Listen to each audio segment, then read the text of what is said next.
Alors, nous allons parler de gouvernance en Afrique, nous allons parler du Sénégal, nous allons parler des États d'Afrique. Alors, qu'est-ce qui, selon vous, aujourd'hui, fait le terreau aux instabilités en fin de régime en Afrique?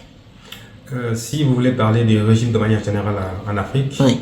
je dirais déjà il y a la malgouvernance. Mais il y a la malgouvernance englobe beaucoup de choses. D'abord, il y a les problèmes d'instabilité politique, les crises politiques qui frappent un peu beaucoup de pays en Afrique, notamment en Afrique de l'Est et au Sahel. Et il y a aussi donc la question de l'insécurité. Et je pense que c'est les crises liées à la politique, les crises politiques en Afrique et aussi l'insécurité grandissante aussi qui frappe l'Afrique, notamment le Sahel actuellement. Je pense que c'est ces deux aspects-là qui déterminent déjà la malgouvernance de manière générale. Alors aujourd'hui, nous faisons cette interview au Sénégal et pour avoir suivi les derniers événements, qu'est-ce qui a justifié finalement cette instabilité, sinon cette crise qu'a connue le Sénégal?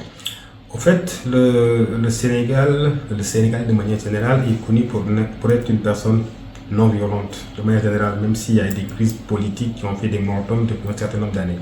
Mais ce qui s'est passé au Sénégal depuis mars 2021 n'a pas de précédent. Ça veut dire que depuis l'arrestation du principal opposant du président pour viol avec menace de mort, il y a vraiment une instabilité grandissante qui règne au Sénégal. Donc c'est parti des manifestations violentes qui se sont déroulées bien après ces événements-là, quand il a été accusé et arrêté pour viol et menace de mort. Et après, il y a eu beaucoup de bouleversements liés un peu donc, au contexte politique. Qui a terminé par un peu donc le renvoi donc de l'élection présidentielle qui devait se dérouler en février 2021. Il y a eu finalement de choses qui se sont passées ces dernières années et qui est liée un peu à la malgouvernance du président Macky Sall, qui a fait que cette instabilité-là qu'on a connue dans les autres pays, qui avait fait du Sénégal donc une référence, a plus ou moins disparu. Donc heureusement que la manière dont l'élection est tenue a plus ou moins sauvé la face au Sénégal. Mais sinon, on se dirigeait tout droit vers une crise vraiment très profonde comme on l'a connu dans d'autres pays en Afrique. Alors, vous évoquez tantôt comme terreau à l'instabilité, l'insécurité au Sahel et en Afrique de l'Ouest. Aujourd'hui, si on doit évaluer l'insécurité en Afrique et au Sénégal en tant qu'expert, sécurité et paix, vous avez dit, que diriez-vous? En fait, le Sénégal est connu pour sa stabilité. Sa stabilité. La stabilité en matière de sécurité. En matière de sécurité, pas stabilité politique, parce que ce qu'on a connu ces dernières années, donc on n'a rien à voir avec ce qu'on peut appeler une stabilité politique. Mais sur le plan sécuritaire, à part donc, le conflit qui frappe le sud du pays, notamment la région de la Casamance, région naturelle de la Casamance depuis 30 ans, qui est actuellement pas une crise ouverte comme on peut le voir ailleurs, mais qui est dans une situation de ni paix ni guerre. Mais à part cela, on a vraiment remarqué une stabilité plus ou moins continue dans certaines régions du Sénégal. C'est vrai que le Sénégal a connu des menaces terroristes. Le Sénégal est entouré par des pays qui ont plus ou moins connu ces menaces terroristes-là, notamment le Mali et la Mauritanie. Mais la menace, elle est là. La menace, elle est là. Des études ont montré que la menace terroriste, elle est là. Des Sénégalais ont été arrêtés dans le Moyen-Orient, au Nigeria, comme étant partisans de ces groupes terroristes. C'est là pour dire que la menace, elle est là, elle est réelle. Maintenant, il y a un travail formidable qui est fait par les services de renseignement qui ont plus ou moins eu à arrêter tous les terroristes connus qui sont séjournés au Sénégal. Mais cela ne fait pas que le Sénégal est sorti vraiment de cette menace-là. Ce qu'on a vu aujourd'hui, c'est que la menace terroriste se déroule maintenant vers les pays côtiers. La Côte d'Ivoire ne connaissait pas de terroristes avant, le Bénin ne connaissait pas de terroristes avant, le Togo, tous ces pays-là sont menacés aussi bien que le Sénégal. Donc pour dire que l'instabilité, elle est là. Maintenant, ce qu'on voit la plupart du temps, c'est que les terroristes, de manière générale, profitent d'une instabilité politique. Ça veut dire qu'il y a une instabilité politique qui s'est installée au Sénégal. Donc quand tout est bouleversé, quand tout est dans le chaos, c'est à ce moment-là qu'elle profite pour venir s'installer. Donc le Sénégal a ouvert donc, les portes à ces terroristes-là. Heureusement, je l'espère bien, parce que jusqu'à présent, il n'y a pas eu Il n'y a pas eu d'attaque formelle. Même s'il y a un bus qui a été arrêté avec un cocktail Molotov, ce qui, selon moi, n'est pas vraiment donc, le mode opératoire du groupe terroriste. Donc, mais bon, les politiques l'ont utilisé pour un peu corser déjà la liberté d'expression, la liberté de manifestation, réprimer encore davantage les populations qui manifestaient pacifiquement. Je pense que c'était un prétexte. C'était des subterfuges, voilà. Exactement, c'était des subterfuges, mais ce n'est pas vraiment une opération qui a été menée vraiment par des terroristes connus comme ce qu'on voit un peu au Sahel et en Afrique de l'Ouest.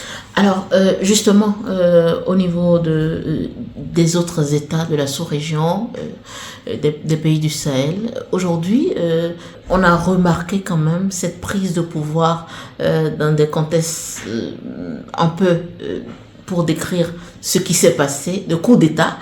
Est-ce que vous pensez que ces coups d'État-là, avec le mode opératoire de ces nouveaux chefs d'État, ont réfréné un peu l'expansion de l'insécurité, du terrorisme sous nos cieux? Je pense qu'il faut aller au-delà de ces coups d'État. Il faut chercher déjà quelle est la cause de ces coups d'État. Les gens d'habitude se focalisent sur les coups d'État en quelque sorte. Mais il faut aller chercher quelle est la cause de ces coups d'État-là. Parce qu'on a parlé tout à l'heure de mode gouvernance. Qu'est-ce qui se passe aujourd'hui en Afrique de l'Ouest? Ce qui s'est passé au Sénégal, c'est que le président a voulu faire le forcing pour un troisième mandat. Oui. Même si, heureusement, au dernier moment, il s'est rétracté à cause de la pression aussi bien de la société civile que de la communauté internationale. Ce qui s'est passé en Guinée, il y avait déjà un projet de troisième mandat pour le président guinéen. Aujourd'hui, Ouattara a brigué le troisième mandat. Regardez aujourd'hui ce qui se passe au Togo. Et ça va briguer le quatrième. Exactement. Au Togo, on utilise le Parlement pour rester encore au pouvoir. Voilà, ils ont carrément changé de régime. Aux yeux et au vu de la CEDEAO, qui est là, qui regarde et qui ne prend pas de décision là-dessus. Si on voit ce qui s'est passé au Mali, ce qui s'est passé au Burkina, ce qui s'est passé au Niger, la CEDEAO était là. Et il y avait vraiment donc, des signaux qui montraient que vraiment il y a une malgouvernance, il y a la corruption, la répression de la population qui manifestait physiquement, pacifiquement. Et tout ça, il n'y a aucune décision qui a été prise par la CEDEAO. Et il y a combien de fois que le protocole additionnel de la CEDEAO, qui est le principal texte de la CEDEAO, a été violé par ces chefs d'État-là, sans punition. Et maintenant, ce qui se passe, c'est que si, après ce qui se passe, les populations veulent que les forces, les militaires prennent le pouvoir, la CEDEAO se lève et commence à vraiment donc, manifester son mécontentement, condamner ces coups d'État-là. Et après, ce qui se passe, c'est qu'il y a une forme de populisme aussi qui se passe. Les populations... Populisme dans la mesure où les militaires, quand ils arrivent au pouvoir, la plupart du temps, ils disent ce que veulent entendre les populations. On va vous sortir de l'insécurité, on va vous débarrasser de la CEDEAO, on va vous débarrasser de la France qui est là en train de manipuler la CEDEAO et nos chefs d'État. Tout ça, c'est ce que les populations veulent entendre. Mais après, ils sont rattrapés un peu par la réalité. Parce qu'aujourd'hui, ce qui se passe au Sahel, c'est que je ne vois pas, personnellement, en tant que chercheur et observateur de ce qui se passe surtout en Afrique de l'Ouest, je ne vois pas sur le plan du résultat ce qui s'est passé avant que les militaires ne viennent au pouvoir et après qu'ils soient au pouvoir. Donc, parce que la principale raison pour laquelle donc, ils ont fait les coups d'État, c'est l'insécurité grandissante. Ils sont sur le terrain, ils se rendent compte qu'il n'y a pas les moyens qu'il faut, il n'y a pas la politique qu'il faut pour lutter contre les terroristes. Mais apparemment, ça a l'air de bien marcher à Assimi Goïta par la prise de Gao et tout. Est-ce que ce n'est pas déjà de petits efforts à apprécier? Oui, c'est des petits efforts à apprécier, mais à quel prix?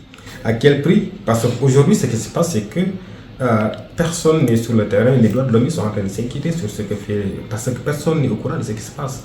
Il y a eu des morts-d'hommes, on parle de morts-d'hommes, mais personne n'est au courant de ce qui se passe aujourd'hui, parce que les médias internationaux, la plupart d'entre eux n'ont plus accès à certaines informations pour donner un peu donc, la bonne information. Aujourd'hui, il se pourrait que des violations de droits humains se passent dans ces régions-là et que personne ne soit au courant.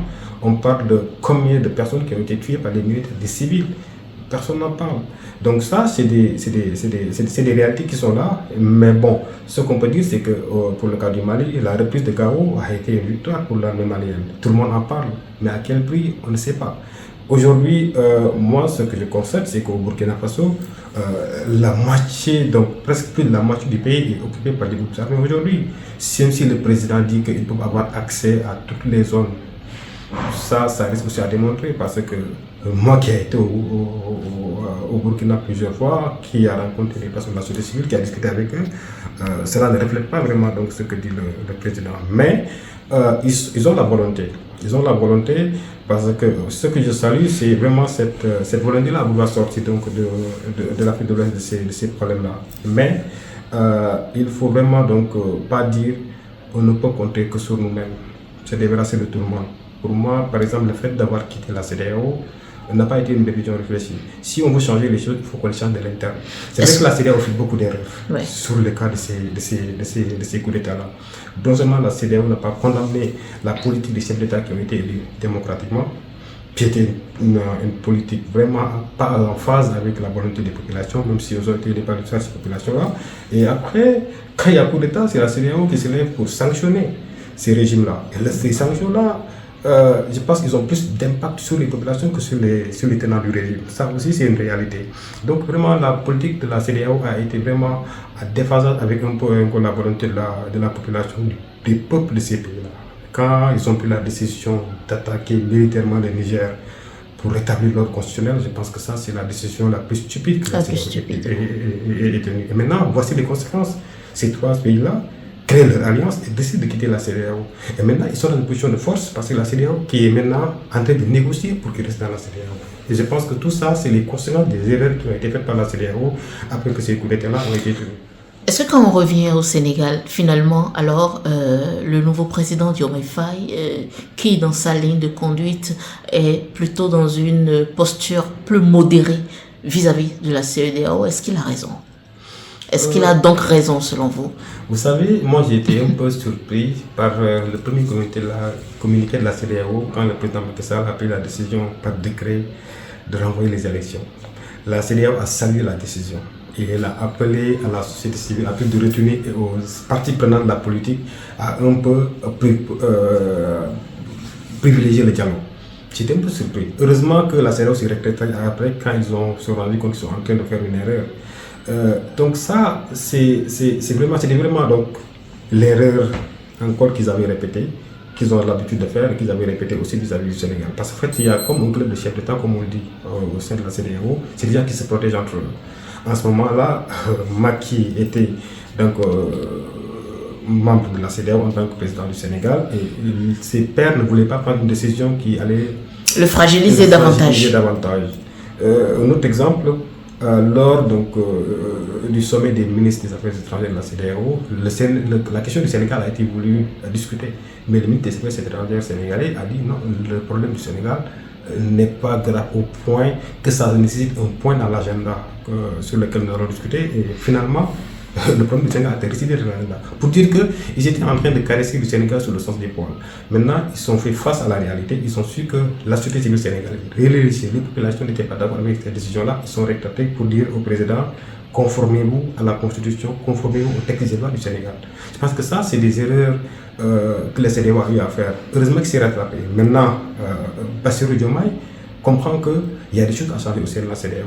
Et ce n'est pas comme l'a fait l'AES en quittant la CEDEAO qu'il va changer les choses. C'est de l'intérieur qu'il va changer la chose. Il va falloir maintenant qu'il y ait l'appui des autres présidents de la CEDEAO. Je pense qu'il y a d'autres présidents aussi de l'Afrique de l'Ouest qui ne sont pas d'accord avec la politique de la CEDEAO. Mais peut-être... Est-ce qu'il a des chances de... Oui, c'est ça maintenant. d'impulser lui seul, il ne peut pas changer les choses. Il va falloir qu'il y ait l'appui d'autres présidents aussi qui ont la même compréhension, qui pensent qu'il faut que les choses soient changées de l'interne. Sinon, je pense que ça peut continuer. Et si ça continue, je pense que la CEDEAO va davantage fragiliser. 3 pays, l'AES, c'est quoi? C'est 70 millions d'habitants. C'est presque 700 000 km². C'est beaucoup. C'est beaucoup, c'est énorme. La CEDEAO a beaucoup à perdre. 15 quand ces pays se retirent. Je pense que Diomaye devait avoir une posture de vouloir faire revenir. Parce qu'en fait, ils ont une même vision panafricaniste et c'est des jeunes, donc un peu de la CEDEAO. Je pense qu'ils devraient être dans cette posture-là, de discuter avec ces pays-là pour les faire revenir de la CEDEAO. Et enfin, après, avec ces pays-là, de pouvoir changer maintenant les choses de l'interne au niveau de la CEDEAO. Alors, pour revenir sur le cœur de notre interview, les gouvernances en Afrique, à quel niveau on pourrait situer les responsabilités en matière lorsque il y a instabilité politique, économique et tout? Est-ce que les responsabilités sont partagées des gouvernants aux communautés? Je pense que les responsabilités sont partagées. Sont partagées d'abord à 2 ou 3 niveaux. Okay. 2 niveaux, d'abord c'est les politiques. Parce que c'est eux qu'on a élus, c'est eux qui ont changé, mené une gouvernance qui répond aux besoins des populations. S'ils ne le font pas, ils sont en déphasage avec les raisons pour lesquelles ils ont été élus. Ça, c'est une chose. La deuxième chose, c'est les institutions internationales. Les institutions internationales. Okay. Parce que ces pays-là, les dirigeants de ces pays-là, ont adhéré à certaines normes internationales donc, auxquelles qu'ils doivent respecter. Maintenant, s'ils ne respectent pas ces normes-là, il y a la CEDEAO en termes de principe de subsidiarité. Quand il y a un problème, c'est la CEDEAO qui doit d'abord intervenir avant qu'on parle de l'Union africaine ou des Nations Unies. Maintenant, si la CEDEAO ne joue pas pleinement son rôle, il a une part de responsabilité sur la malgouvernance. Parce que je le disais tantôt, si par exemple dans le protocole adoption de la CEDEAO, on dit qu'aucun président n'a le droit de changer les règles du jeu à 6 mois des élections et que Macky attend à quelques heures de l'ouverture de la campagne électorale pour renvoyer l'élection présidentielle par décret présidentiel et que la CEDEAO adhère, salue cette décision, il y a un problème qui se pose. C'est-à-dire que la CEDEAO viole même ses textes. Ses propres textes. Donc la CEDEAO a une part de responsabilité sur la malgouvernance. La deuxième chose, c'est les politiques, je le disais tantôt. Eux qui ont été élus pour une raison X, Y, sur une promesse électorale, sur un programme, et qu'enfin le programme ne répond pas aux besoins, ou bien n'est pas modifié ou adopté d'une manière à répondre aux besoins des populations, il y a un problème qui se pose. Au-delà même donc, des aspects liés au développement, il y a les aspects liés aussi au respect des droits humains. Parce qu'on l'a vu, on accuse Macky Sall d'avoir un bilan peut-être économique positif, mais ce qu'on appelle, ce qu'ils appellent le bilan immatériel, il y a un problème qui se pose. Qu'est-ce qu'on a connu avec Macky Sall? On a connu des coupures d'Internet, on a connu des retraits de licences pour des radios et des télés, on a connu l'emprisonnement de journalistes, d'activistes, on a connu l'emprisonnement de politiques. On a connu la dissolution de partis politiques. On a connu l'emprisonnement du principal opposant du Sénégal, de Macky Sall, qu'on a accusé de terroriste, c'est pas trouble à l'ordre public, etc. Et on a connu quoi encore? On a connu aussi ce qu'on appelle des prisonniers politiques, même si enfin il a refusé ça. Le droit de manifester qui est inscrit dans la Constitution sénégalaise a été interdit aux populations sénégalaises. C'est ça qu'on a connu avec Macky Sall. On a connu un millier de prisonniers politiques qui ont été arrêtés sans procès et qui ont été du jour au lendemain libérés comme ça, sans aucune raison que ce soit. Donc ça, c'est des choses qui se passent au Sénégal. On ne peut pas aussi, après toutes ces choses-là, dire que le président a eu un bilan positif. Même s'il y a eu des infrastructures qui ont été construites, même dans la construction de ces infrastructures-là, le problème même se pose dans le fond parce qu'on dit que les moyens qui ont été mobilisés pour construire ces infrastructures-là n'en valaient pas la peine.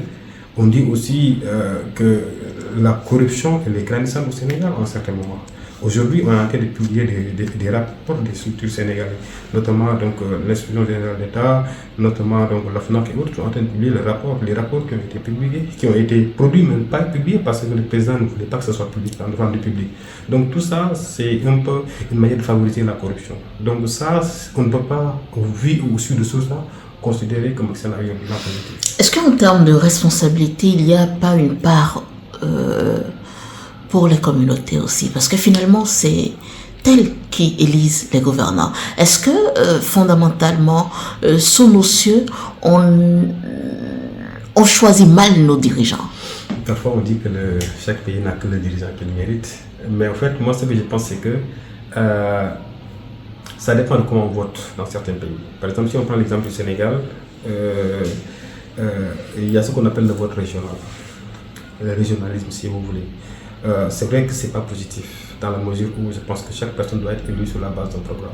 Mais quelle est la population, quel est le pourcentage de la population sénégalaise qui est capable de lire un programme et d'élire une personne sur la base de son programme? Il y en a très peu. Il y en a très peu. Les gens ne lisent même, les intellectuels ne lisent même pas les programmes. En fait, parfois, c'est par affection, par appartenance religieuse, par appartenance culturelle, par appartenance ethnique que les gens votent pour certaines personnes. Et ça, c'est une réalité. Si on voit que lors de la dernière élection, Macky Sall a été battu partout sauf au Fouta. C'est son fief, il est polar. Et les peuples ont voté pour lui. Ça, c'est par affection ou bien par raison ethnique plutôt que par bilan politique. Donc ça, c'est des choses qui arrivent au Sénégal. Maintenant, sur cette base-là, on ne peut pas dire qu'on élit un président pour qu'ils travaillent bien, pour qu'ils travaillent mal. Parce que si on l'avait fait sur la base du programme, on pourrait dire qu'on l'a appelé parce qu'il a un programme. Si on prend la région de Diourbel, de Thiès, qui sont vraiment, donc, à part Dakar, qui sont les régions où il y a vraiment le plus fort électorat au Sénégal, ils n'ont jamais voté pour Macky Sall. Donc vous voyez ça, donc vous n'arrivez pas à expliquer la raison pour laquelle, en se basant sur le bilan, que le président X ou Y a été élu. Ça c'est difficile à dire. C'est maintenant même que les gens sont en train de faire la tendance est en train de changer. Les gens sont en train de mettre en avant le programme.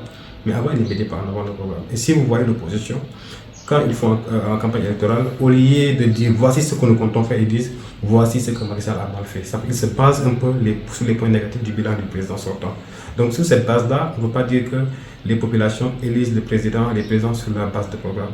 Et ça maintenant, ça rend difficile maintenant le fait qu'on puisse dire que on l'a élu pour ça, et il n'a pas respecté la raison pour laquelle ils ont été élus. Parce qu'en réalité, il n'a pas été élu pour le programme. Sur la base d'un programme.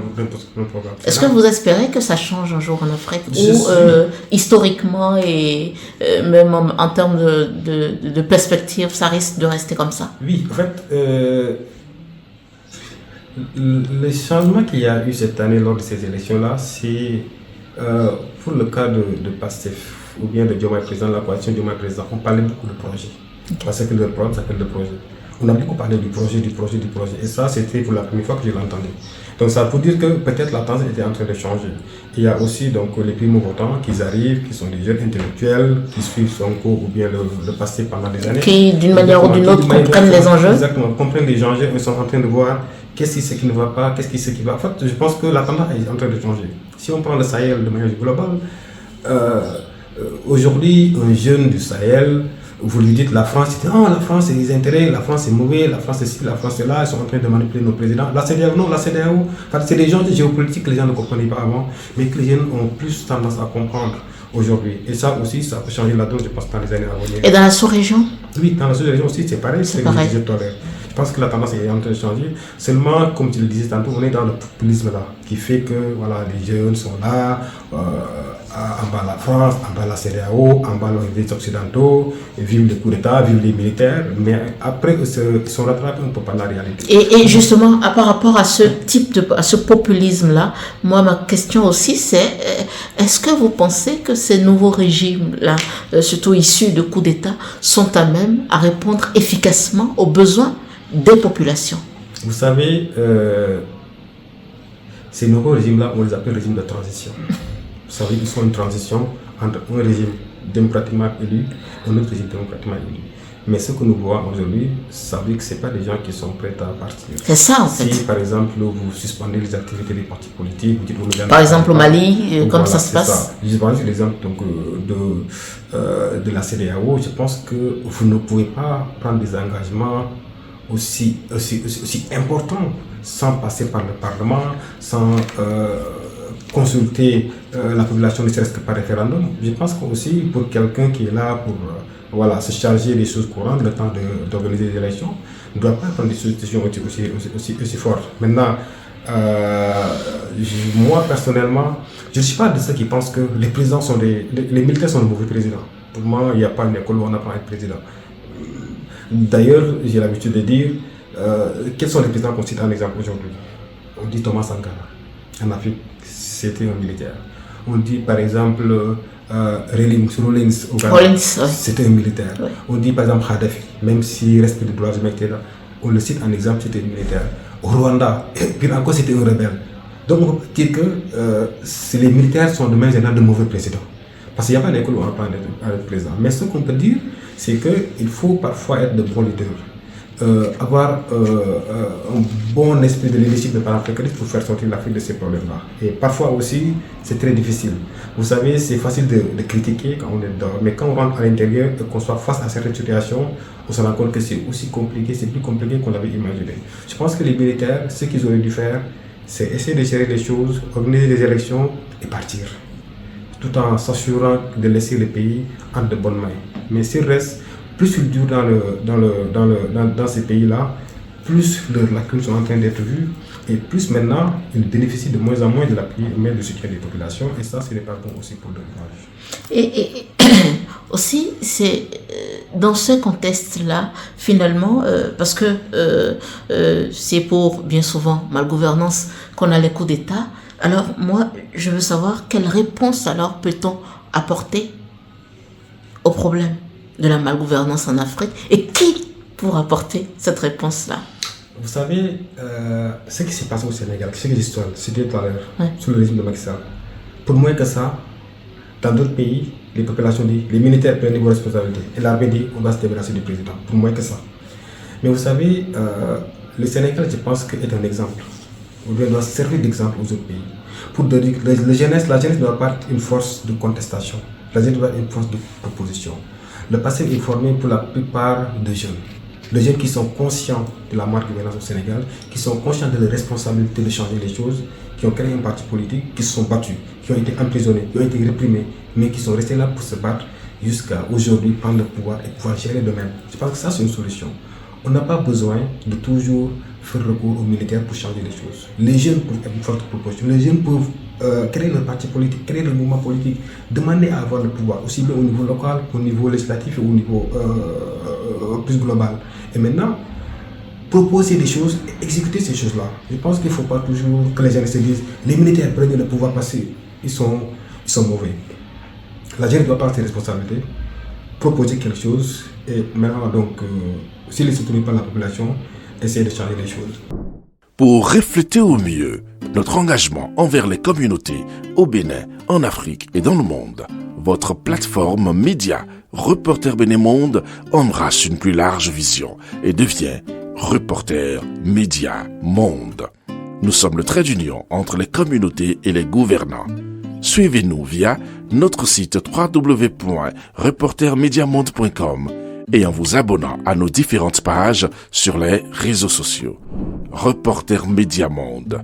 Nous faisons de votre information l'actualité du moment.